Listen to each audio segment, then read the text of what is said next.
Hello friends, in today's video I'm gonna be walking through how to change the app icon on Telegram Messenger.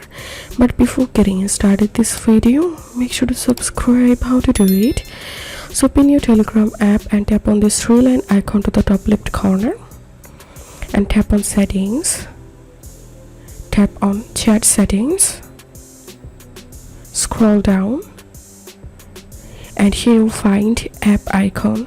So here first three icons is free and this last three option is premium. So if you want to use any of them, you will need to unlock premium icons. So I'm going to selecting this one and here you can see the icon has been changed.